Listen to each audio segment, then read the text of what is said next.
welcome to another episode here on the Interrealm server. So today's episode, we got a couple of things we need to do over in the shopping district, but we are also going to continue work on our Nether Fortress, but it's going to be a little bit different. What I was thinking of doing was actually, that flew past my face. What I was thinking of doing was actually taking you through to our creative world and look at the process that we go to actually build these sort of structures in these positions. So as a quick example, as I fly down here unexpectedly, the next part of the project that we're going to actually build is a tower on this hill here and a wall across there. Now obviously it would take a long time and a lot of resources. Hello Dinius. Hi. It would take a lot of time and a lot of resources to actually build this on the server and figure it out and waste time. So what we can actually do using a program or a mod called Litematica is actually take an area of the map, take it into creative and build there. So let's show you quickly what I mean. So here we are in our creative world. Now this is where I do a lot of my design work and a lot of my building. So as you can see over here is the original design and construction of the Elytra launcher tower. You can also see the first tower that we built. That was the first design, the first iteration of it where I built it. You can see there the Baby Yoda that I've built before, the City Hall, and other projects around the place. Now, as you can see, if we head back over here, what I've done, a bit of a spoiler there, but what I did is I wanted to work on the area in this area sort of here. Obviously this is the tower, new tower that's going in and the wall in the mountain pass. So what I've done is I've taken a cross section using Litematica of the buildings and of the whole terrain. As you can see here, I managed to cut it so I get actually a really cool cross section of the melon and pumpkin farm there. I think that actually looked pretty cool. But you can see that's where I cut that. So I got the whole terrain as it is in the game, brought it over to creative, plopped it into the map. And here then I can sit and I can create things that I can then take another copy of, plop it into the world on the server and actually build it as you can see it here.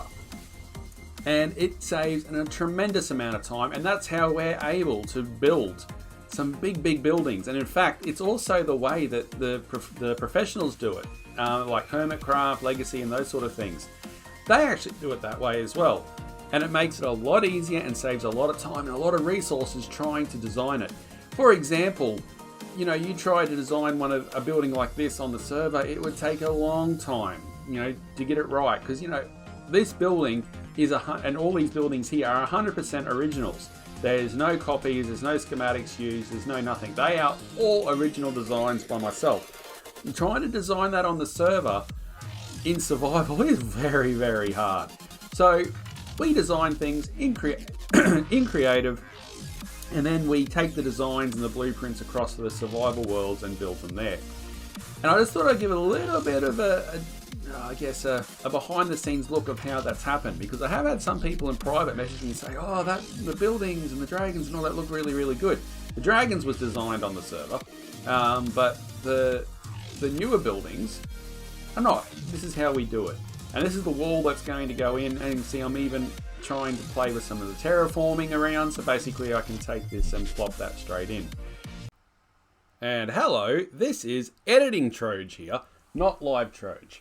So while I was putting this together, I realised I probably didn't explain this too well. So just a quick clarification.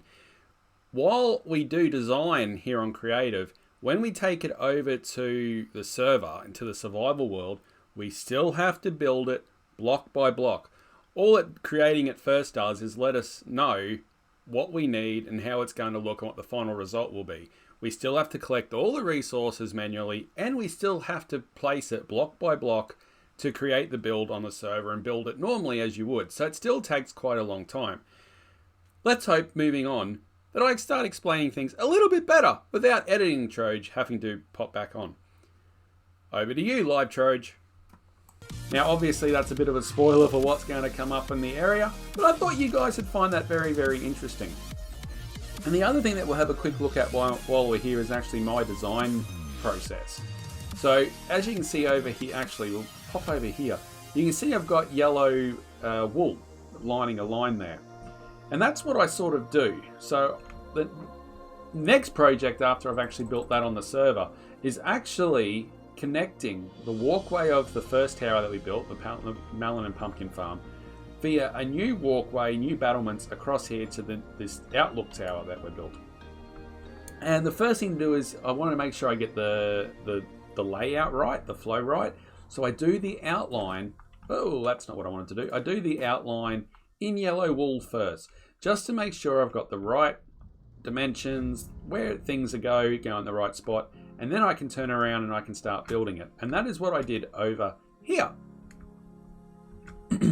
So originally I had 2 yellow lines. Obviously the one on the front's not there at all at that point. I had 2 yellow lines where they were all going to connect from one side of the mountain, or the mountain pass, to the other. Then what I started off doing is I just built the big nether brick wall underneath one of the yellow lines. And I just started detailing it and just started moving with it until it started looking pretty good. And then I was happy with it. And in the end, yeah, I think it came up really well. Now the trick is actually to transfer that into the survival world. And that's not easy, because you've still got to have all the resources, you've still got to be able to do things and get up to the various dangerous positions. Like if you're up here and you take a false step and you don't launch your elytra quick enough, well, oomph, you're dead meat. Nothing more to be said. But I thought you would enjoy a little sneak peek at the design process and behind the scenes here of how we do things. Now it still takes a long time, it still takes a lot of time to design these things, but doing it this way just makes it that little bit quicker.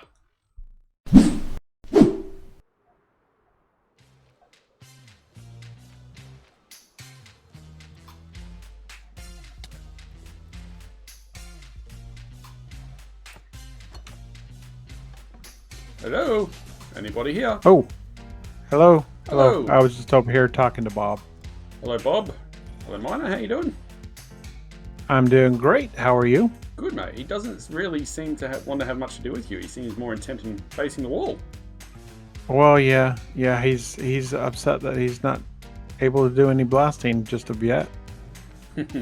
Yes, well, paperwork isn't a very important thing. Yeah. Speaking of which, though, I might have a job for you that doesn't require any paperwork. Oh, really? Yes, because it's on private property. Okay.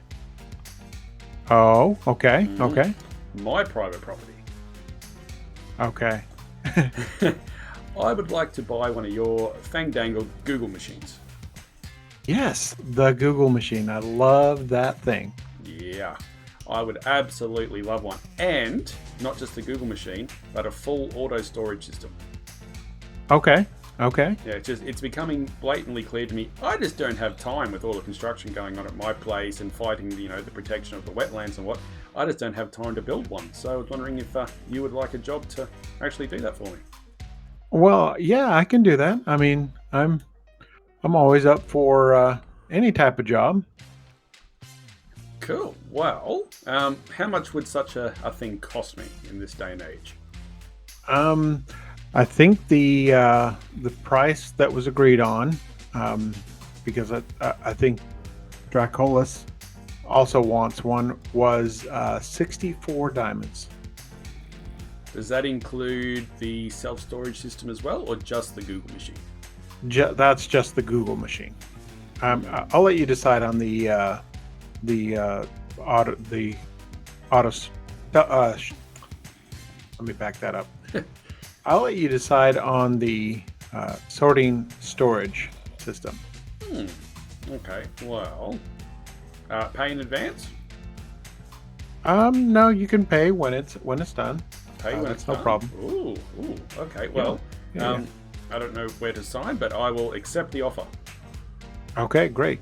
Yeah, the order machine is not currently working, but I mean, if you come over here, I mean, you can put in a blasting order if you wish. Oh, gee. Crikey, what was that? That was a blasting order. All I've got to say is I opened up the barrel and my world flashed before my eyes. I thought, well, that's one way to get rid of the opposition to the blasting project out in the swamp. No, I would never do anything like that. Besides, I've had to put in safeties since Cubsy came in. The Cubsy protocols. Yes, Cubsy protocols. Very good. Hopefully Bob was pleased with those protocols. Oh, he loves anything like that. Excellent.